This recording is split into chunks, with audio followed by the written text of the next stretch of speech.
there's like 17 different kinds of white for walls, and people Oh, always yeah. argue about which is which. There's Eggshell. like eggshell. There's that other one, cloud Green. white. Yes. Eggshell's actually the finish. Whatever.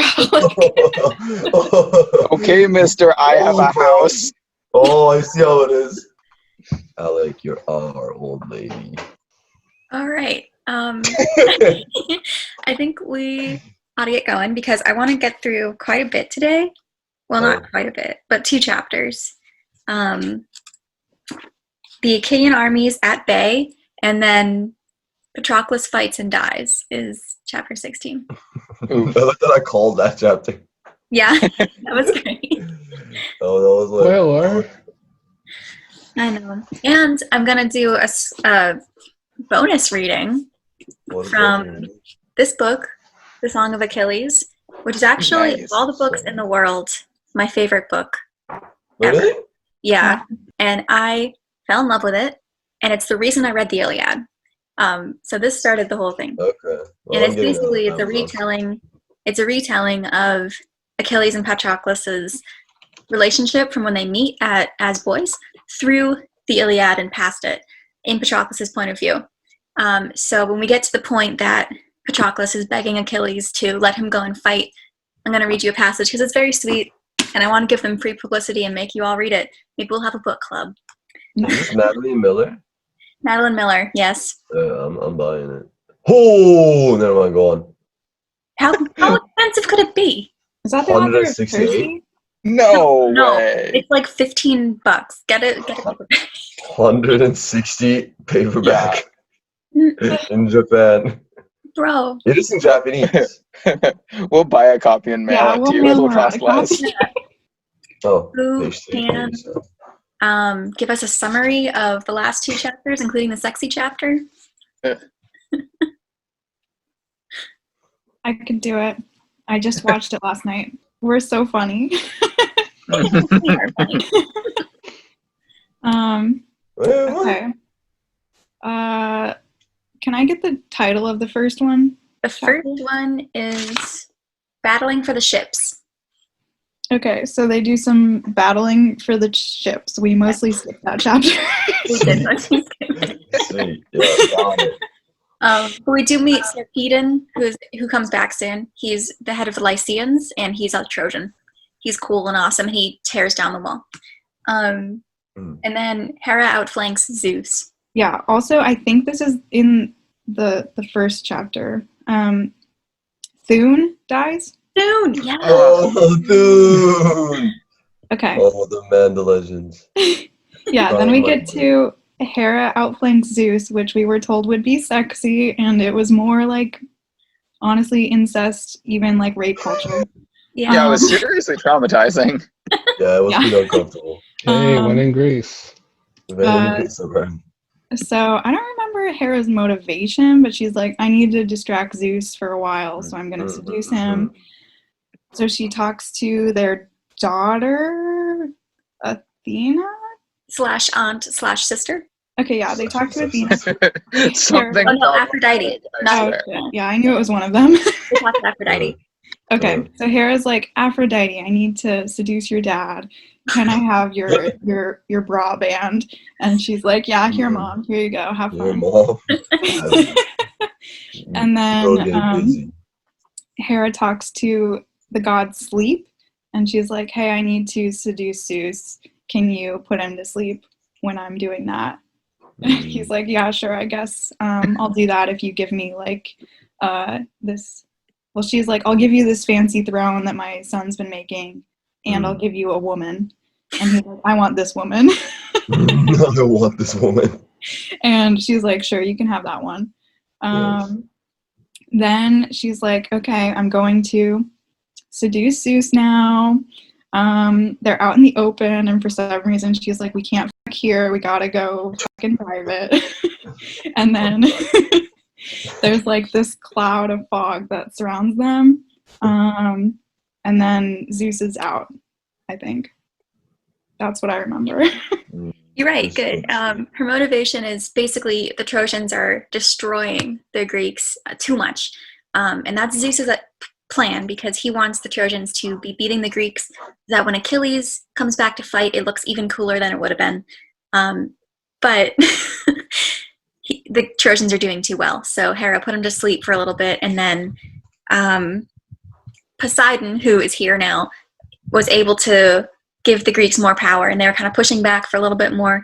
That's not going to last too long. Basically, as soon as Zeus wakes up from his post-coital nap, he's going to give the Trojans back their power. So, yeah. But we're pretty close. They've knocked down the wall. They're kind of storming the ships. They're about to set them on fire, which is even bigger than it might sound, because if the ships are gone, the Greeks can't go home because they're over in Turkey. So, like, they have to go over the sea, so they can't do that. There's coming there. Walk home. 15 is also going to get skipped quite a bit, but we'll make do. So back through the jutting stakes and across the trench they fled, the Trojans fled, and hordes were cut down at the Argives' hands. The rest, only after they reached the chariot, stood fast, blanched with fear, whipped in desperate flight. That moment Zeus awoke, there he goes, on the heights of Ida, stretched out by Hera, queen of the golden throne. He leapt to his feet. He saw the Trojans and the Achaeans, one side routed, retreating, the other harrying them in panic, Achaeans attacking, and the god Poseidon led the way. And Zeus saw Hector sprawled out on the battlefield. That's right, he'd been struck down by Ajax. His comrades kneeling around him as he panted, struggling hard for breath, his senses stunned, vomiting blood. The man who struck him down, Ajax, was not the weakest Argive. Indeed, he's about the second strongest. At the sight of Hector, the father of men and gods, filled with pity now, and shouting a terrible glance down at Hera, burst out at her. Should I be Zeus and Hera again? Yeah. Alright then. What a disaster you create. Uncontrollable Hera. You and your treachery. Halting Hector's assault and routing Hector's armies. I wouldn't be surprised, my queen, if you were the first to reap the pernicious whirlwind you have sown. I'll whip you stroke on stroke. Don't recall the time I strung you mid-air and slung those two massive anvils down from your feet and lashed both hands with a golden chain you could not break. So you can stop it. Basically, he goes off about how he tortured her after she messed with his son Heracles. He's like, don't you remember how I can hurt you? I'm still that person. Yeah. Then in the next paragraphs, you can skip a bit if you're gonna be Hera. Her eyes wide, Queen Hera shuddered before his thunder, protesting, swearing a flight of winged oaths. Earth be my witness now, the vaulting sky above and the dark cascading waters of the Styx. I swear the greatest, grimmest oath that binds the happy gods. By your sacred head, by the bed of our own marriage, that I, at least, would never take in vain. Never by will of mine did the god of earthquakes wreak havoc among the Trojan ranks, and Hector and surge to help their foes. It must be his own great rage that drives him on. He pitied the sight of Argives pinned against their ships. Not I. Why? I'd be the first to counsel him to take your lead, Zeus, wherever you command, my king of the black cloud. So she's just straight up lying to him, flat out, and he just believes it. Arousing appeal, and the father of men and gods looked down and smiled, and took command with a flight of winging orders.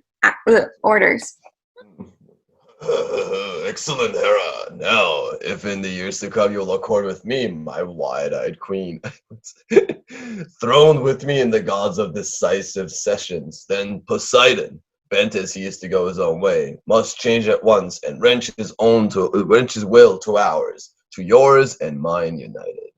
So then, Hera, if you mean what you say, down to the last word, go back now to the deathless tribes of gods and summon Iris to come before my presence. Summon Apollo too, lord of the famous bow. Those are pretty famous, I guess. Iris will fly to Achaea's bronze-armed troops and direct the god who shakes the earth to stop, to quit the war and return to his own ocean halls. And let Apollo drive Prince Hector back to battle, breathe power back in his lungs, make him forget the pains that rack his heart. let him whip the Achaeans in headlong panic rout and roll them back once more, tumbling back on our oar-swept ships of Peleus's son Achilles. And he will launch his comrade Patroclus into action, and glorious Hector will cut him down with a spear in front of Troy. Once Patroclus is slaughtered, whose whole battalions of strong young fighting men, and among them all, my shining son Sarpedon. But then, enraged for Patroclus, brilliant Achilles will bring Prince Hector down.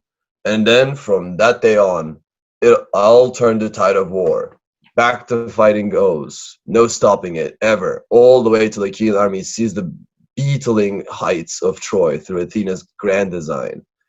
But till that hour I will never cease my anger, nor will I permit a single immortal god to save the Argive forces. Not till Achilles' prayer has been fulfilled. So I vow that first. I bowed my head in assent that they, the goddess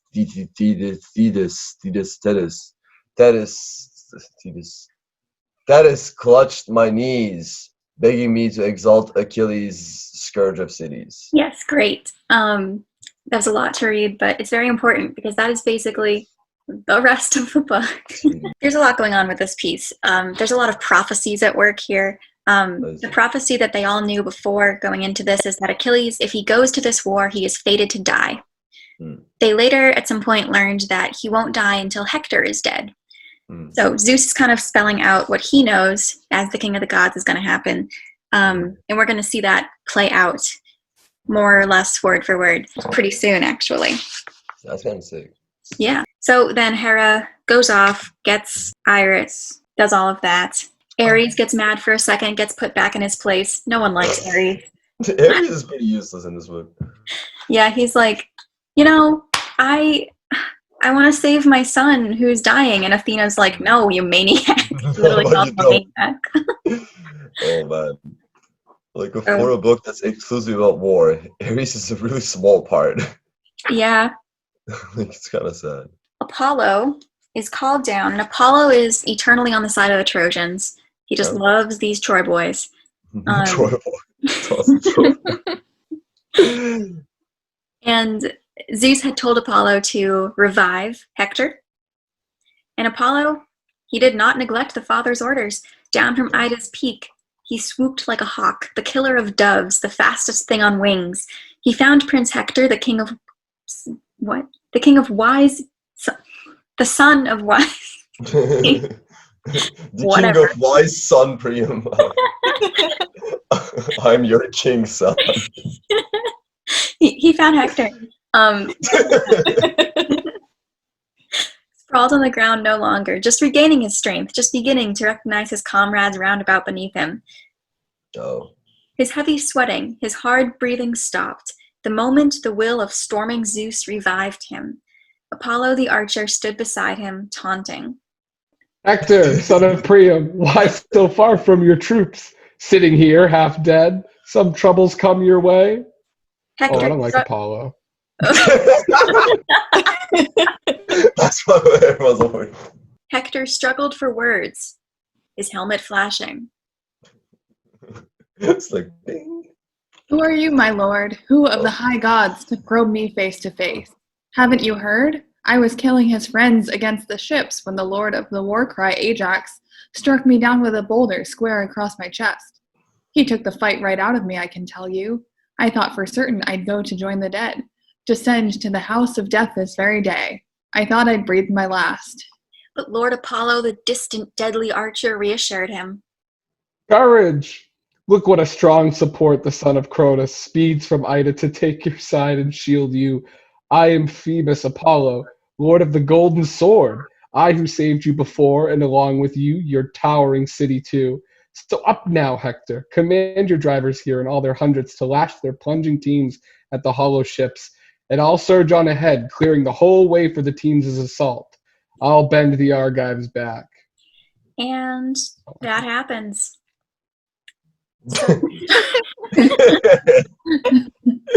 Quality narration. That'd be so stupid. It's just, and that happens. And that's what was. And it did that one thing that he said. So they see Hector coming, The Achaeans see Hector stand up again and start fighting, and the Achaeans are like, crap, and they turn around and start kind of running away. Everyone's afraid of Hector. And they're a little mad too because they're like, all right, the gods are clearly saving Hector. Yeah, cheating. Yeah, cheating. Lame. Hector's whack. Hector's so whack. Hector's And whack. Apollo's also fighting alongside them. Okay, so we're going to skip to 400. Wow, we're 400 pages into this book? We skipped a lot of Nestor though, so we probably only read 100. So We we're can like go 500 back for it. pages. We can just have like Nestor episode next. Remember next episode we only It was- read Every The book speech you he plugged at gives. the beginning should just be Nestor.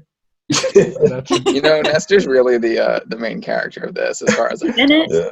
he has The way Master fewer preaching lines. into Iliad. Wait, he has a lot of lines in it? No, way fewer. He's just like, I almost brought that up because there's a point where like Nestor goes on for like a page in here, and in that one it's just like, Patroclus, look out. Yeah, I remember that one. I'm like, yep, same page. Yeah. That's nasty. Okay, so this is gonna call back. We skipped. Remember Phoenix? Phoenix, No. Achilles' friend. He's like, he talked for a while. Didn't. Oh, Come. the guy that was like, yo, Achilles was like, he's alright. You guys suck, but he's alright. Right, and they were like, Phoenix, you can come home with us tomorrow if you want, but I'll never force you. That was sweet. That was sweet. So Phoenix, way back then, was telling a story about another kingdom where like the king didn't want to fight, and then he could not be made to fight until his wife Cleopatra cried and asked him to fight for her. Oh. So you might notice a stark similarity between Patroclus and Cleopatra, and how. No. No? Okay. Okay, I tried. Go on, sorry. So similar story, Patroclus, as that story foreshadowed, is going to have to convince Achilles himself with his tears to fight. But it's going to go a little differently than it did in the story. So let's see what happens. Now, as long as the armies fought to take the rampart, far from the fast ships, Patroclus sat it out in his friend Eurypylus' shelter, trying to lift the soldier's heart with stories, applying soothing drugs to his dreadful wound.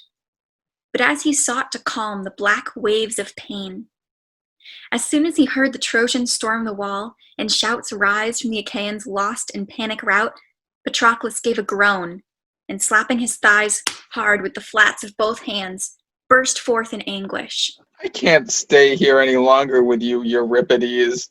Much as you need me, there, a great battle breaks. No, let an aide attend you here while I rush back to Achilles.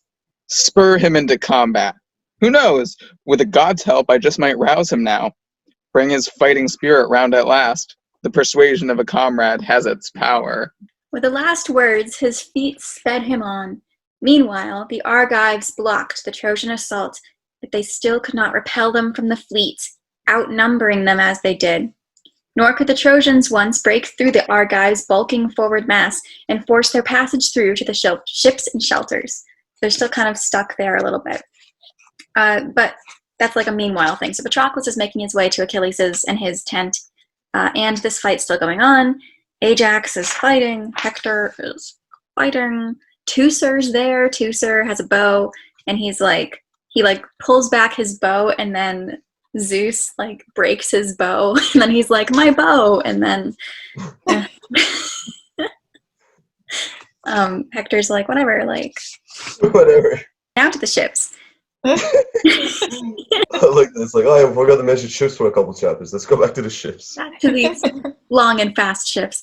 Like a pride of man-eating lions, the Trojan forces stormed the fleet, fulfilling Zeus's strict commands. As Zeus kept building their fury higher, stunned the Argives' spirit, and wrenched away their glory, lashing Trojans on. The father's will was set on giving glory over to Hector, son of Priam, that he might hurl his torch at the beaked ships, the force of fire, quenchless, ravening fire, yes, and bring it to its bitter end, the disastrous prayer of Thetis. Being Achilles' mom, who is the one who originally asked Zeus to help the Trojans win, so that when Achilles finally does come back to fight, it will look even cooler than it would have. For that alone he waited, the god who rules the world, to see with his own eyes the first Achaean ship go up in a blaze of flames. And again a desperate battle broke at the ships. You'd think they waded into the fighting, fresh troops, unbruised, unbroken, they fought with such new fire. And what were the fighters thinking? Only this: the Argives certain they'd never flee the worst, they'd perish then and there. But the hopes soared in every Trojan's heart to torch the ships and slaughter Argive heroes. So ran their thoughts, closing for the kill. At last, Hector grappled a ship's stern, a beauty built for speed. It swept the seas with Prostylaus, bore him to Troy, but never bore him back to his fatherland again. Now churning round that ship, Achaeans and Trojans hacked each other at close range. No more war at a distance, waiting to take the long flights of spears and arrows. They stood there man to man and matched their fury, killing each other now with hatchets, battle axes, big swords, two-edged spears, a many a blade, magnificent, heavy-hilted and thronged in black, lay strewn on the ground. Some dropped from hands, some fell as the fighters' shoulder straps were cut, and the earth ran black with blood. And Hector held fast. He never let go of the high stern. He hugged its horn, arms locked up in a death grip, crying out to the Trojans. Bring fire! Up with the war cries, all together! Now Zeus hands us a day worth all the rest. Today we seize these ships. They stormed ashore against the will of the gods. They came here freighted with years of pain for us. And all thanks to our city elders. What cowards! Whenever I longed to fight at the ship's high sterns, the old men kept me back. They held the troops in check. Oh, but if Zeus's lightning blinded us those days, it's Zeus who drives us, hurls us on today. And so they go up and they bring up all their torches, and with each cry, he thrust his slashing pike with a fresh new fury, and any Trojan crashing against the beaked ship's torch ablaze in hand, straining to please Hector who urged him on, Ajax was ready and waiting there, and he would stab each man with his long rugged pike. 12 he impaled point blank, struggling up the hulls. Hector and Ajax at it again. Wait, was Hector holding the boat down? No, he's I climbing didn't understand what was. Oh, he's just like holding on for dear life, like. Yeah. Okay, I was like, well, I just didn't understand what was happening. Okay, no, he's climbing up and he has like a torch and he's like, and he's trying to like set the thing on fire. Okay. I like that description. See, I got it when you said it that way. Yeah. Okay. Homer should have written it like that.